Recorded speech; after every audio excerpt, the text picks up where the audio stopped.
All right, welcome to today's presentation sponsored by Gears Magazine and ATRA. I would also like to thank some of our other fine sponsors, NAPRO, WIT, Transtar, Seal Aftermarket. Thank you everybody for attending this morning, and thanks for everybody's time. If you have any issues, we've been having some problems with my computer today. If you can't hear me or the slides, please let me know right away and see if I can get it taken care of. Everything look all right? If you guys could type in, let us know. So far, we're good. I would appreciate that. Again, thank you. If the video is working fine, please somebody let me know.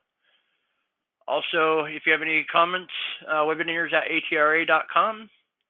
Good, bad, suggestions, what you would like to see, what you don't want to see. I would like to hear from you. In the future, we're going to be doing one on the 68 RFE diagnostics. This is going to be September 5th, also September 19th. We're going to do the 6R80 updates. Both of these should be, I would think, one of the better seminars or webinars that we've had on both these units. It's going to be the most updated information that we have, so I'm looking forward to this myself. Also, like to invite them and see us October 19th through the 22nd, October 19th to the 22nd at the ATRA Powertrain Expo. We'd love to see you guys here. Thank you. RE0F10A and B, CVT made by Jatco. A couple of their names for it, the JF011E. This is presented by Jared Warren, myself. Nissan came out with a bunch of different CVT units. Since you've had them more in the United States, I would assume. Starting to see these CVTs monthly, weekly in our shops. Beforehand, everybody's been not rebuilding them, but reman units. But now we're starting to rebuild them. Hardest thing that I've seen on these is identification. The marks on top of the case will help. Identification has been a big issue in my opinion, especially for cores, parts, those kind of things. Some of the latest models is RE0F10A. Mike, he kind of gave it the nickname of CVT Power Glide because it has a low range and a high range, and also is a CVT, of course. Most of Jatco CVTs have one forward clutch, one reverse clutch, and one planetary instead of pulleys. In my opinion, they're pretty user-friendly and a good CVT model. Should have probably named this title of this stuff, not much though.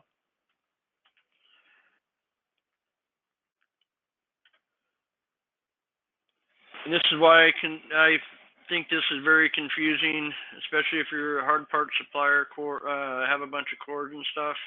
You can have the same transmission, but look totally almost different, just in the different manufacturers that these things are fitting into. It's really confusing in my opinion. You need to get this number off the top of the case and off the range switch. Usually they have, here's actually a 2010 Altima 2.5 list. I would save this list, take a picture of this list, hit that camera button, and then I'll save this. This may help you out down the road with all the different codes on which unit this fits. One other thing, I'll back up here. There's another, the reluctor on the primary pulley. You see your pressure taps there. We're going to talk about those a little bit later. Some of them are drilled, some of them are not drilled. Case connector will show a picture or a location of that there. You'll find them in multiple locations. One thing about the case connector, always need to check in there, magnifying glass, a good light. We see tons of issues with case connector problems on the strands. Where these cooler lines are attached, the one on the left, that banjo bolt there, underneath that housing, there's an external filter, cartridge style filter. We'll talk about that a little bit later, but it has been apologize. My main thing is here, signal wire. It's not necessarily true on these, see what's what on each different manufacturer. They may change from one to the other. Also, what I like to see on this, or what I did see on this, I noticed the ground, the black wires here, were not connected.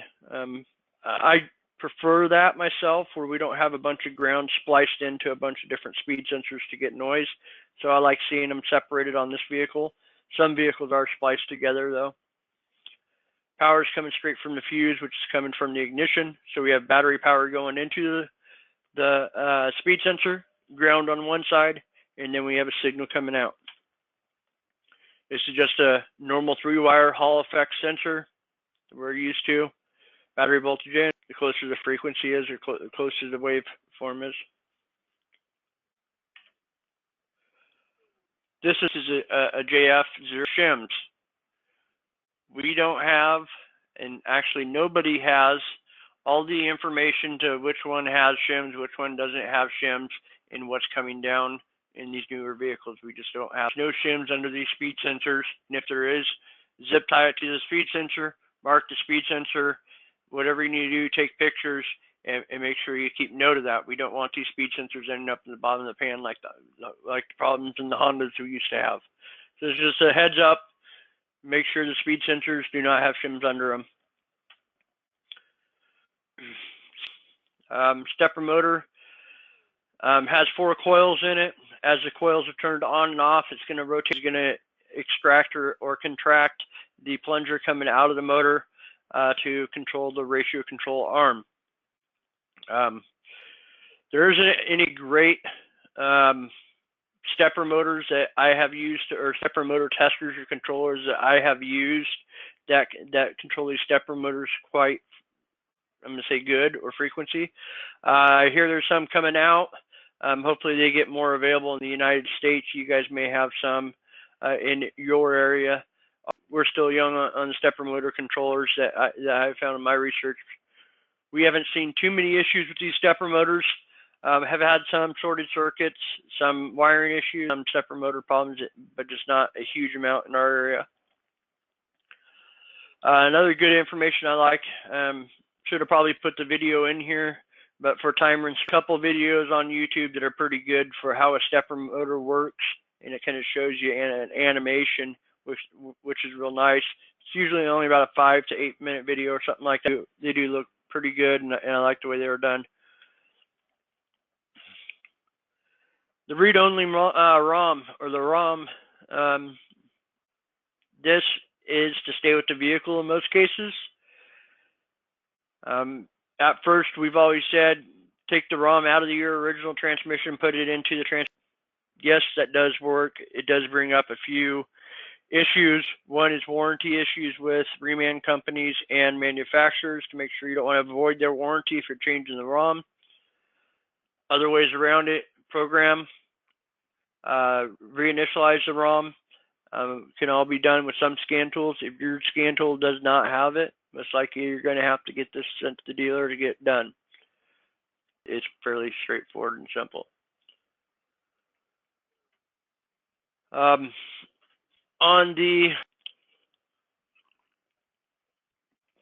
me rephrase that. We haven't seen a huge amount of problems with the temperature sensors, but that is, a lot of times we'll be driving down the road, we're looking at transmission data.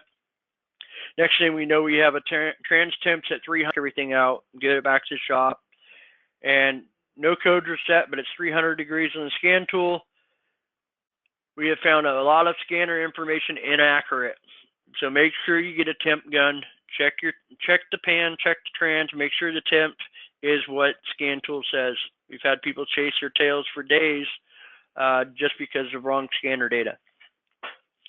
So the temperature sensor here, 5 volts going in, signal wire, and a ground. So as voltage increases, so does temperature.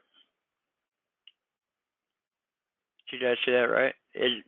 Lower the voltage, the higher the temperature. Excuse me. The colder it is, the higher. The colder it is, the higher the voltage. The warmer it is, the lower the voltage. Temperature sensor itself. Again, make sure you compare temp guns. Filters plugging up, restricting cooler flow, and getting the transmission hot. We'll talk about a little bit of that a little bit later. Also, we've seen in our area where we have some updated coolers added and some cooler systems modifications to some of our vehicles. So check your TSBs for your manufacturers to make sure you don't have any of those TSB problems or cooling together in your signal wire. Some have two sensors, some will have one sensor, and there's no really chart, rhyme, or reason of which ones have what. We've seen the RE0 that have connectors in there with no sensor and never been connected and don't have codes either. So it's not the most logical way of putting the stuff out, I guess. And every time we're asking any of these engineers or the companies data, or they don't know why certain things are the way they are. This is what we're talking about here. You got your primary sensor and you got your secondary sensor. The F10A, we've seen both on the valve body. Neutral control condition. You're at 0 mile per hour. Also checks engine coolant, trans temp, and DTCs of a lot of different systems. If you have like an ABS code or you have a brake code, transmission code, most likely this idle control or neutral control will not work. On this converter is turning the input shaft. Input shaft is connected to the forward clutch connected to pulleys, and then to the drivetrain and the brakes. So when you're steadying at a stop, you have nothing inside that transmission turning except the outer shell of the converter and the pump. Stopping at a stoplight, it's disconnecting your forward clutch, and then that means your forward clutch is spinning, your input shaft is spinning, the converter internals are all spinning as one for the most part. So this takes less engine power, which is increasing your mileage per gallon. On a good note, it's probably going to cause more transmissions to be in your shop, which is going to help our pockets, but in most part, it's not really helping the fuel mileage that much, I don't think, personally. But good thing is, we should see problems because of this.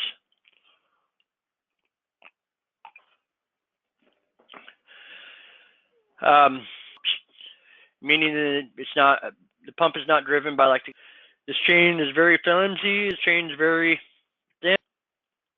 For the most part, check your both gears and make sure that you don't see any chain wear on the teeth of the gears. If you definitely do, you want to change the assembly.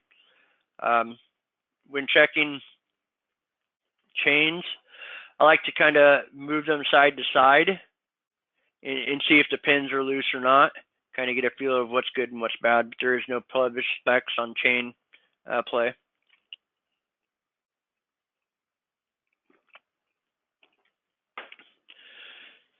So on the flow control valve, this is the biggest problem that we see, that I possibly see anyways, in this transmission is the flow control valve. It's controlling how much volume of oil, like when you're changing pulley position, those kind of things. That flow control valve, the bores bad in them that I have seen in my area. A couple different ways of fixing that. It's just a drop-in replacement. Sonics also has a drop-in valve with their special coating hardened valve so it doesn't wear. This works great if the valve bore is not worn. If the valve bore is worn, you're going to have to ream it, which Sonics has a reamer for these, and an oversized valve with their special coating valve, and that works real well also. So you got a couple different options there to see which direction you want to go. Whichever option you use, make sure the bore is good. If you're going to use a Sonics valve, if not, you need to do something, another fix, but that bore. Vacuum testing it is the best way, in my opinion, to check that bore. One question we get here is, how's that built when it's rotating? There is some force on the steel plates in the proper location or area. So as these pulleys go around, one pulley is going to grab the side of the belt, and it's going to shove or push these steel plates forward. As it does this, it's stacking these steel plates up one on top of the other with high force. When it gets to the other pulley, that's what's pushing the other pulley, getting its name push belt, and it basically is a solid piece of metal That is individual stacks of plates pushing from one pulley, pushing the other pulley, and that's how it drives this system. On the back side of the pulley, the slack side come in effect and hold everything together and keep everything lined up. Of course, if these belts or bands break, the belt will self-destruct very quickly. You know, if you have some of these, I will warn you, once those belts fall out, that chain comes in 1,000 pieces. So you don't want to, you know, do this on junk belts, but you got to make sure those bands are not broke. After you've done enough of them, you can a little bit and see if there's any cracks or any split marks or anything like that when you do that. Bad thing is sometimes you lose some belts trying to see if the bands are good or not. Make sure you take a picture of which direction this pulley is going or the belt's going on the pulley. Any scoring or scuffing marks, anything more than your fingernail, in my opinion, is junk. Some places are grinding, some places are cleaning these pulleys up. I've heard information both ways, good and bad, about regrinding pulleys, regrinding or cleaning up these. The hardening surface is taken off when you grind or cut away on the pulley surfaces. In our area, we don't have anybody grinding these for us, so I don't have much experience on that personally. I've heard goods and bad both directions, so you're going to have to try that yourself if that's something that you're interested in doing. And if you have any feedback on that, I would also like it also. This is basically just the secondary and the primary pulleys. I got them drawn out here. A few different things I'd like to point out. And I wish I could answer this question, but it comes up constantly and I can't answer it, and nobody I've asked has been able to answer it, including the Dratco engineers by some people. The question is why do some have springs in the pulleys and some don't? I have asked this question to quite a few different people. I have gotten responses to the engineers that design these transmissions, and they can't give a logical answer why, except trial and error. Whatever they're trying and error to, they won't let us know. But you will get some transmissions that will have no springs in them, one spring in them, or both springs. If you get a transmission in that has 2 springs in it, you'll want to put a pulley system that has 2 springs in it.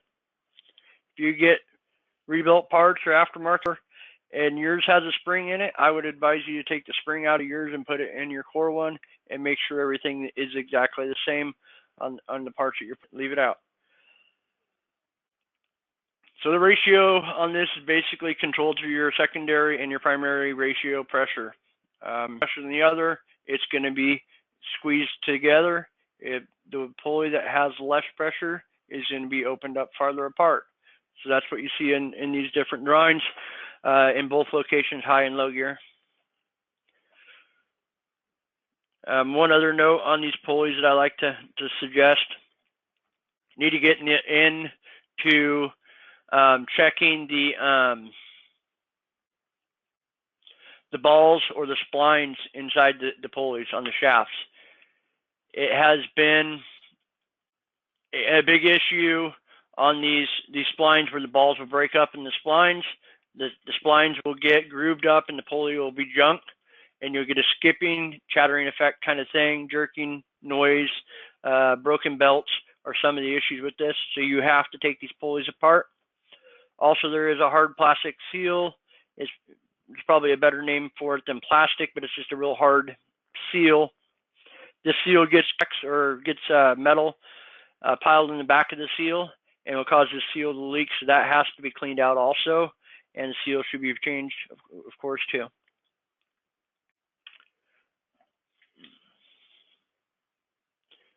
I don't see any questions up in there. If you guys have some questions, just let me know. And at this point, too, I can't remember if I said anything about the handout. If you had problems with the handout earlier on downloads, it's on the right-hand side, the little Adobe handout. That one added anytime also, and that will be up on our websites also. So now we're going to get back into this external cooler. This is the style that has cartridge filter, loves to to plug up and restrict cooler flow, and has caused huge issues with overheating. I have changed these filters out a lot of times and looked at these cartridges, and I could say this ain't gonna fix it. The material, there's nothing in the filter. Change the filter and it fixes it. Microscope, you can see a lot of fine stuff in the filter itself. This one underneath, this is the warmer style. It has coolant, engine coolant, and go into the large tubes, just like an 09G or something along those lines. The CVT warm up faster. Warmer, we have had problems with that heater thermostat. So if you're overheating your transmission, engine's running just fine, temperature's just fine there, may get a temp gun or thermostat on both of those coolant lines going to the warmer or what. Here's a valve body. This control lockup also helped used to move the select switch valve in the valve body, which is used for engagement feel. TCC control, this is your duty cycle type solenoid. That solenoid is controlling clutch slip. Secondary pressure solenoid is doing just that, controlling pressure to the secondary pulley. Line pressure solenoid controlling basically primary and mainline pressures. Your primary pressure sensor measuring primary pressure, secondary pressure, and so on. Both these units 10Bs with the cast shut off like that. We've seen some of these that have connectors with nothing plugged into them and no switch in there with no codes. So they are basically using up all the parts they can before they start making new parts. Is the only idea that I have came up with on some of their interchange stuff. It's very strange to say the least. Valve body, remove the valve body. Bolts under the red circles on the left-hand side. Hold the valve body. Sometimes that will fly out and lose the spring. It is not a heavy spring or anything like that at all. It's just one of those things that falls out and more than it is good. Here's basically the wiring harness or the harnesses. I got them separated, just kind of show you what all is going on. Bottom left-hand corner, you see the solenoids are still connected to the harness itself. To the right there, you see the symbol. So I wanted to basically show that yes, they are very interchangeable. You can change solenoids from one valve body to another. Connector has its own kind of mid-sub harness. We have seen a lot of issues with that harness right there. No corrosion or anything wrong with those pins. Now onto the valve body issues with a lot of just unclean valve bodies from people not pulling the valve bodies apart. So every valve needs to come out of every valve body every time on one of these. The little black resin that these transmissions produce is just killer on these valves. Inspect the bore, inspect the valve, and see what is good. The ones that underlined are the ones that we have seen some issues with every once in a while. To me, in general, torque converter, clutch, regulator valve, check every trans, every valve body. Pressure regulator, check every trans, every valve body. Secondary is the same thing. So pilot valve, that valve controls oil to your solenoids. If the oil to the solenoids is not correct, it cannot control the transmission. See if there's any wiggle in the bore, vacuum test, those kind of things. If you do see wear in that bore, the valve body needs to be changed. Haven't seen any kits for inside the valve body itself, just for the pump on these. Have seen some issues with that lock valve. Is that aluminum plunger and valve gets stuck because somebody didn't pull it apart and clean it and have lockup issues. 4 check balls. 1 lube relief valve and spring. It's just a plastic little T fitting in there. You know, to me, it's gotten very hot. I'd be concerned about the plastic on that valve. Manual shaft sleeve. That's it. Just goes over the manual shaft. 2 screens. And here's what we've seen with no ratio change problems, and sometimes no ratio under 1:1. Left-hand side is correct. I'm going to jump around slides here real quick just to kind of show you what I'm talking about. All right, you see the locating of the position of the pulley. So now go back one slide. That pin go into place. Way of telling if the lever's in right or wrong. Long punch, something along there to make the rod control arm in there. That'll help you line up that pivot point pin that's up in the transmission. It's measuring off the pulley. And you should have no issues installing the valve body at that time. Air tests. Like to regulate your air pressure down to roughly 30 pounds or so for your reverse clutch and your forward clutch. See if they're not leaking. That's pretty much the only air test you can do, except on the secondary and primary pulleys. You drop air pressure on there and see how they operate, see how they sound. Make sure that they are somewhat solid. May have to squirt quite a bit of oil in the pulleys themselves to get the Teflon seal or the plastic seal to seal ports. These are just the generic pressure ports. I will say some of them are drilled, some of them are not drilled. It's 1,000 psi. Somebody's going to get hurt, and you're going to make it be basically the same. Don't want to get in the habit of just putting generic information out of here, but I just wanted to show a rough pressure readings that I found. As you can see, fail-safe 870 psi. Drain and fill. We've had some confusion on drain and fill. A lot of times, pull the drain plug out the bottom, draining your oil. Go up, fill it up through the top, pull your fill lever gauge out, and you have your dipstick there. Get it to the proper temperature, and check your fluid level. Not putting any temperatures out here because I want you guys to get in the habit of looking up your own temperatures for each different year, make, and model. They do vary from one year to the other. They do vary from one transmission to the other.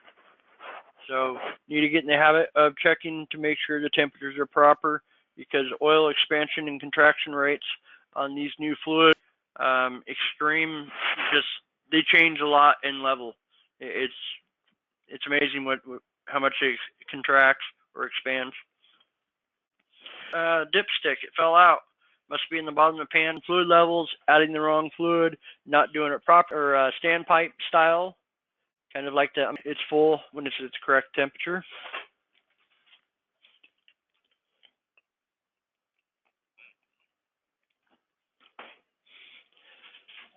Thank you for spending some time with me in your guys' morning to go through this webinar. I enjoyed it. If you have any questions, concerns, please ask now or send us emails on what you liked, what you didn't like, any suggestions for coming up webinars. We're always making new stuff, trying to help everybody the best we can with new information they could use the most. Also, Gears Magazine, if you did not know, has a new website. It's kind of cool. Check out the new website. Very user-friendly. I like the new website. It looks good. One more special thanks. Have anybody that you know that may want to be on our mailing list? Go ahead. Thanks for you guys' time.